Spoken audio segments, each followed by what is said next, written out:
it starts to end up on the brink. I tried so hard, but all these scars, they cut so deep, I bleed. I fell so fast from heaven, it's like someone clipped my wings. So falling, and I can't see the ground. Can we stop this gravity? It keeps bringing me down. I can't breathe. I don't wanna die. Can we stop this gravity? 'Cause I wanna say goodbye.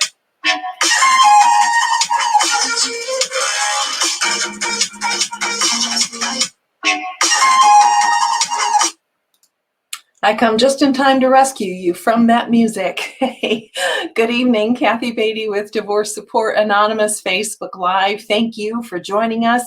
So glad that you're here. We have a topic tonight. We're going to stay with that same theme of finances, and you'll notice the topic title tonight was Nothing Sexy, Just Documents. Because this month we really want to hone in on finances to get our finances in order so we can have more power in our life. So we're going to have hopefully some great discussion tonight. As always, you are welcome to send a text, a question to this number, send a text, or even call if you have a question that you would like to ask. And we'll see what we can do. Before I bring in our guest tonight, I just want to share with you a short story. And it was during the turmoil of my divorce when I was in the thick of it and I didn't know what was going to happen, quite honestly. I had never been in this trauma before. My life was a whirlwind. I know you can relate. And so I wandered into the school craft show, which is something that I don't think they even do anymore. But it was a gym full of different crafters. And I came across this sign. It said, "Live within your harvest." And I looked at that sign, and my mom's side, we're all farmers, so I could kind of relate to the terminology. And I thought, if I can just do that, if I can just live within my harvest or my budget, whatever means I'm going to have and will have, I'm going to be okay. And that's what I told myself. And I bought this little plaque.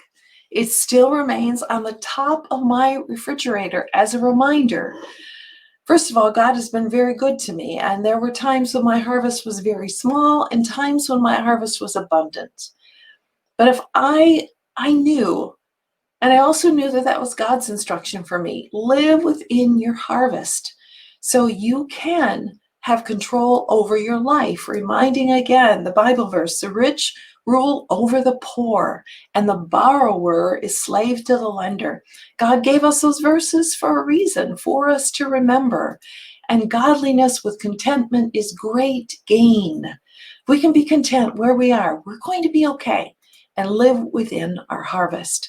So today's title, Nothing Sexy, Just Documents, we're bringing back again, or I'm so fortunate to have Peter Letzman is going to join us again today, and we're going to talk about Nothing Sexy, Just Documents. Thank you for joining us, Peter. Thank you for inviting me, and let me see if I can make it a little bit what can they say, salacious or sexy or something. But, we've been talking about strategies, financial strategies now for a couple weeks, and how we're going to go into the coming year. And the topic documents is one of the ones that, like Rodney Dangerfield says, we get no respect, or that get no respect. That's kind of a boring thing, boring, but important. So stick with me on this topic. There's a lot of stuff that we're going to talk about tonight. So tighten your seatbelt and let's get ready. Think about documents. If you can't find a document, it's like they don't exist, right? So if you can't find them, you got to replace them. That's going to be expensive and time consuming. And we want to focus in on expense, yes, but on time. time consuming, because when you need the documents, you're going to need them right now. I tell the story about renewing my license plates. And of course, I procrastinated. I didn't send it in the mail and so on. So they expired the next morning. And lo and behold, I ran down to the Secretary of State's. But before I left the house, I'm turning the house upside down just to find the certificate of insurance. So if I had it in my proper place, I wouldn't have gone through that anxiety and all of that other problem. Now, the folks that are going through divorce, they have a double burden because they're going to be moving stuff. And during the divorce, it's going to be easy to misplace. You're just in this whole turmoil. So double caution if you're going through that. So the documents, like I said, you usually need them now. And what are the documents? What do documents really do? Documents show ownership, proof of ownership. Okay, what's ownership? Your house is ownership, for example, your car and those kind of things. The other thing documents do, they memorialize agreements, contracts, agreements. What's an agreement? An insurance policy is an agreement. Your employment contract is an agreement. And then there are other documents that provide for privileges and permission. And your driver's license is such a document. Your passport is such a document that gives you a privilege to drive or permission to drive. And there are other things that those documents provide. And you will need those documents. I will guarantee you will need the documents if you're dealing with the government. Think IRS. If you're dealing with court, think divorce, or don't think divorce. Think collection. Think about landlord-tenant. Or in business, just doing a purchase agreement or so on. I will guarantee you will need your important documents sooner or later. So have them available, have them where you can find them. Now, let's take a look at some specific documents that I would like to draw your attention to. If you're in government, maybe then we talk about peace treaties. Well, no, I'm kidding. Leave that to government. For us, perhaps one of the top documents that we have to talk about are wills and trusts. We can talk about the importance of the will and or the trust at some other time, but have those documents together where your heirs, where you can have it close so that if you need to update it, change it, or so on, and where your heirs can find those documents. Then have your balance sheet. It's a document that you would create listing your assets and your liabilities. List all the things that are of value to you. List all of your debts on the other side. Sometimes it's called your net worth balance sheet. And you may need that. You will need that if you're looking for a loan. It'll be important because that's the information that your banker or your loan officer is going to ask you. What are your assets? What are your debts, your liabilities? And then perhaps the third area of concern is the documents dealing with real estate or real property. And what are those documents? That's a deed, the deed to your house, title is similar to a deed, easement, to permission to cross land, licenses to use land, title insurance policy to make sure that you have gotten good title and that the insurance company will guarantee that you have true ownership of the land and somebody didn't sell you the Brooklyn Bridge. Land surveys to see exactly where your property is, that people aren't encroaching onto your property, and a whole bunch of other documents depending upon how sophisticated you are in your land dealings. But make sure you have your title insurance, your survey, and those documents handy. And have those documents for your home, of course, your cottage, same type of thing. If you have some rental property, some Airbnb or whatever, or if you have a business that you're running and you own the property, or if you have a lease with the owner of the property, you want to have those documents to see exactly what the landlord's going to provide for you for the rent that you're going to be paying when you pay the rent and those kind of things. The next group of documents are the ones that you. Peter, can I jump in there and talking about documents and people who are going through divorce and maybe don't have them? Who's going to guide them through knowing what documents they should get? So if they're keeping the house, can we speak a little bit about that those transitioning documents? Yes, there might be the ownership of the house is transferred with a quit claim deed that one party relinquishes whatever ownership that they have. Those things, those documents that deal with land probably should be prepared by a lawyer. They can be a little bit tricky unless you have some experience with that. So that's and you're talking about some assets. The most humble home might be $25,000, $30,000 to $1,000 to $2.5 million or so on. So it's perhaps it's not really the amount. How important is it to you to have good ownership? So yes, look to your attorney to help you with those documents. I hate to say it, but you're going to have to spend a little bit of money on that.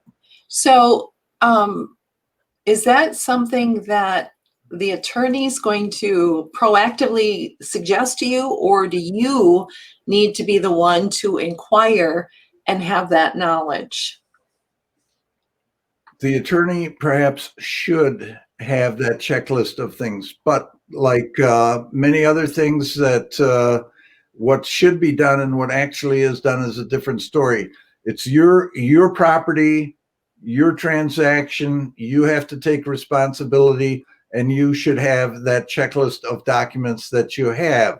Now, just as an aside, if you're really interested in getting into the weeds and having a list of the documents, I'll make my list available to Kathy, and she will make it available to you. Just send her a note or an email or so on. She'll bounce it out to you. It's a rather basic list. I call it my list. So on the list, the next item I have is the financial institutions, your bank account, your savings account. Is Kathy, are you old enough to remember the savings book that they used to give you with a little, they put the date stamp on there, and then we haven't seen those savings books, in 10 years, 15 years or so on. It's all computerized now. You get your monthly statement via email, but have those statements so that you know what money you have. And usually there's several accounts, and my bank statement has several accounts. It has loans, it has provisions for pay, and so on. Those are valuable documents to have. Yes, you can retrieve them, but have those available to you. Your checkbook or your check ledger, whatever you want to call that, so that you can see the checks that have been cashed, haven't been cashed, what the amounts are. And that's an important document when you go back and do your budget, so that you can determine whether you live within your harvest or not. When you and by the way, I like your harvest because you have to think in advance, what will my harvest be in the future, so that I plan for the harvest, that I don't overspend before I get my harvest. I love that. I may have to borrow that from you, Kathy, that little thing. Okay, financial institutions. Let me speak to that also. Not only do you have to project your harvest, but you have to be prepared for a drought or a flood, right? Absolutely. Some of the folks, it seems to be everybody's picking on the term emergency fund. And just as an aside, I recommend that you have at least 6 months emergency fund. Think about the COVID-19 thing has been a millstone around our neck since March. That's more than 6 months. And yes, we don't have locusts invading our crops, but we certainly have, disease and other pestilence that are taking over the land. So be prepared, have your emergency fund. Stocks and bonds should have evidence of your ownership of the stocks and bonds. Certificates of deposit, CDs. Now, Peter, let me ask you that, stocks and bonds, and I'm going to ask that for people who are maybe receiving that as part of the divorce settlement. So where would they get those statements for any stocks or bonds that they have? Okay, that usually is handled through the brokerage house, your Merrill Lynch and Mr. Edwards and all of those. And you should, if the promise is made that you are entitled to that, you need to have a certificate showing or a document showing that the amount, when it's transferred and so on. So you have that proof of ownership of those stocks and bonds. Those are a little bit trickier than the savings account or the checkbook or so on. But if you're in that area of finance, you have to have evidence of that. Now, the other thing I suggest that we frequently don't make a document of are loans to other people. For example, to family and friends. If there's no document, it's going to be hard to prove in court that you have given Uncle Joe $10,000 and he owes you $10,000. He owns the marital estate $10,000. And that becomes important when we divide the assets and liabilities between the husband and wife when we divide the marital estate. So loans to other people, and especially to kids, just so that you have an evidence of it, so that you don't have to fight about it, so it's there. Mm-hmm. Let me ask a question. This has to do with finances, maybe not so much documents. Sorry, you're just giving so much good information. There's 100 directions we could go with this. So what do you think about co-signing for your children? I hate to quote scripture, but there's somewhere in the scripture it says, and I'm paraphrasing a little bit, obviously, is that anybody who's co-signs for anyone is a fool. Why would you hate to quote that, or any scripture? You don't hate to quote scripture. Well, I'm more comfortable quoting laws, statutes, and things like that. I'm really not trained in terms of the scripture and not as familiar, perhaps, Kathy, as you are. But again, I'm almost sure it's in Proverbs somewhere. And don't look at the old English or the King James version, because that's all convoluted. Look at the Revised Standard or one of the easier to read one. So yes, in terms of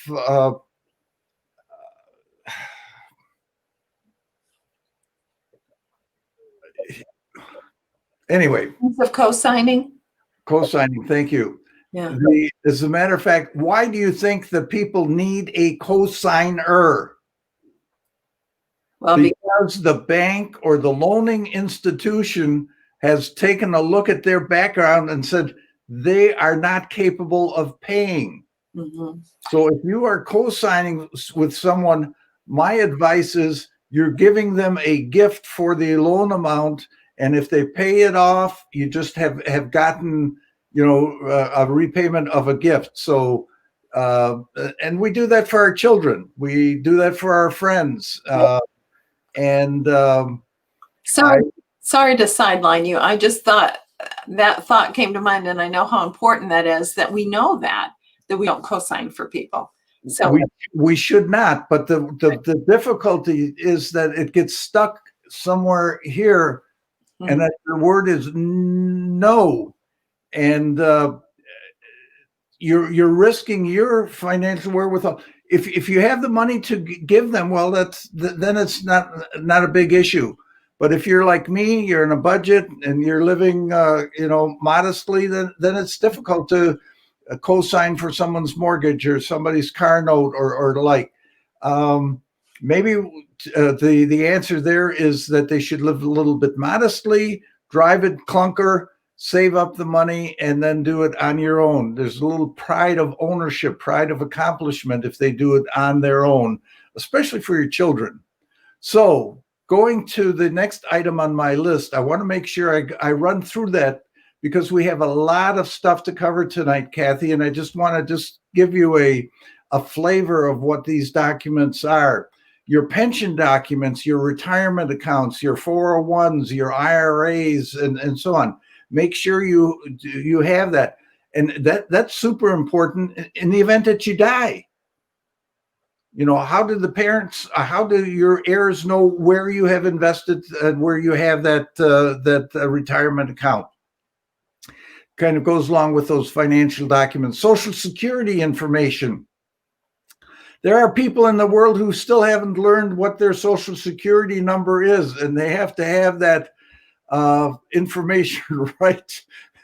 I'm guilty. Right in front of them whenever they go. But think about your Medicaid information. As a matter of fact, just got a thing in the mail the other day indicating the amount of Social Security in the future. In terms of the next item I have are bills of sale. Those show ownership. And bills of sale generally are for anything that you buy. You have a purchase agreement is really a bill of sale. You have a bill of sale for your cars, your vehicles, your truck, your camper, especially if you have a sizable camper. And sometimes the bill of sale is contained in the title when someone writes on the back of the title and the transfer of title. But I like to have another document that says I'm selling you this trailer for $10,000, blah blah blah, and so on. Watercrafts. Make sure that those are included. That you have a bill of sale for those. And then if you have some items of substantial value, make sure jewelry, computers, cameras. Is it Asian rugs or Oriental rugs? Help me out, Kathy. Oriental. Okay, so we got Oriental rugs. So I don't want to be politically incorrect. And sometimes not only does that determine ownership, but it also may indicate value at some time. Perhaps, again, I don't want to belabor divorce, but value of personal property frequently comes up when we divide the marital estate. Mm-hmm. Also, you have to have documents that reflect your loans, literally the liability that you have, the loans that the money that you owe other people. The biggest chunk of money that you owe is probably the mortgage on the house. That's the note on the house. Maybe the second highest is the car. I know some people where the car note is bigger than the mortgage note. I can't believe that the people buy cars that are worth more than their house. But welcome to this new world. Or maybe their house is paid off. But anyway, on to privileges and permission. Well, I just want to make sure we get all the loans, the credit card loans, the school loans, the personal loans from the family. If you owe dad some money, make sure that comes out of the marital estate before you divide the estate, that dad gets paid that money. And unless there's some evidence that document, poor dad may get out of it. In terms of agreements, I want to go back to that for a second, Kathy, because these are important. And these are the insurance policies. Those are insurance agreements. And you have those that replace or repair your property, identity theft, collision on your car, comprehensive, those kind of things. The other insurance policies that you have, and I think are even more important, are to protect your assets in the event that you cause injury or death to someone else. Because if you get sued for $500,000, they're going to attack your personal property. They're going to attack your home. And so there's an area, please don't skimp on your liability policies. And then, of course, there are insurance policies, and you should have those available so that you have them. Make sure that you look at them, that you're adequate coverage, and that the payments are up to date, that they haven't been canceled for lack of payment, and so on. Keep track of those. And then there's insurance policies that these are agreements that you give the insurance company money, and they say that we're going to protect you. And that third group of policies that I talk about is to protect you or to provide for income in the case that, for example, if you die, life insurance, right? You want to make sure you have those policies.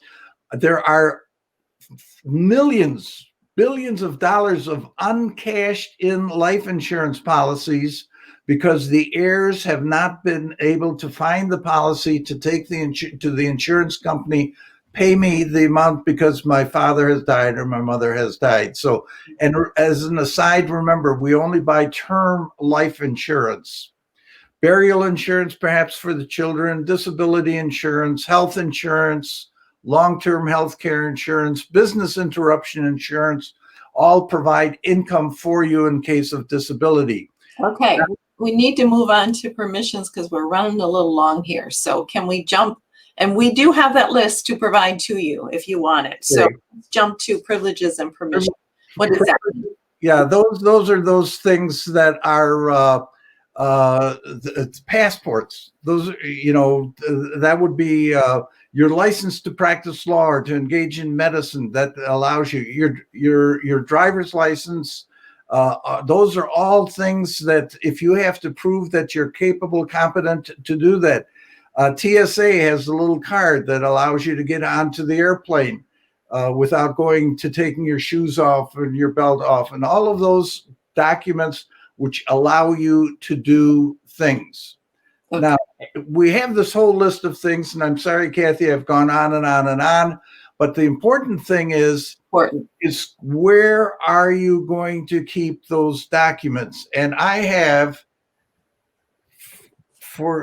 this is my little document box, and I keep all of my important documents in that box, and I put that under my bed at night so I can find it easily. Right. So your documents must be the size of a postage stamp if you fit them in that box. I don't think so. I don't have much. I'm a humble country lawyer.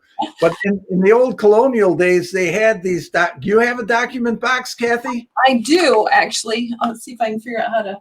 It looks like this, and it has all of my tax forms in it and all of those documents that I need to keep track of. So, and that's fantastic that you have that. Yeah. In the old days, they kept those on the nightstand. So if the house caught on fire, they would grab their document box and run out. You can put that underneath your bed to keep it safe, or in a safety deposit box or in a fireproof box. But I would admonish you to have a duplicate set, do photocopies of that, and keep those at a place other than your own home. And if you really want to be belt and suspenders proof, make electronic copies. That's what they invented scanners for, and put it on your thumb drive. And you can, even have a couple thumb drives, and you literally have that on your keychain. Now, I've given you a bunch of strategies before. I've given you one tonight to keep your things safe, keep your documents in one place. And if your paperwork looks like mine, there may be some important documents in there that you may never find, and you'll have to locate those documents, or your children or your heirs will have to locate those documents, and your death will be a tragedy already. Don't make it more of a tragedy to make them look for those documents, or maybe never recover those documents. I told you about the insurance policy already. If you don't have to have a system, you have to get one. Yeah. It's better to spend time now to locate the documents, put them in your document box, put them in your safety deposit box, than turning the house upside down the night before your plane takes off for Guatemala and you're looking for your passport. But like all other ideas, this strategy, this goal will not work unless you put them to work. You got to put the strategies to work. And as Confucius often said, and we frequently repeat, a journey of 1,000 miles begins with your passport, if you can find it. Now, go take that first step and find a place for those important documents that you have. Thank you, Peter. The main point is get them all together, get them organized. Maybe this is overwhelming because of all the information, but just start. Get a document box of some sort so that you know if you have to go look for your taxes for the year 2018, you know where it's at. If you need an insurance policy, you know where it's at. So get that information, just start organizing it during the month of January, and it's going to help you. It's going to help you feel in control, and it will help you manage your future when events happen. So thank you, as always.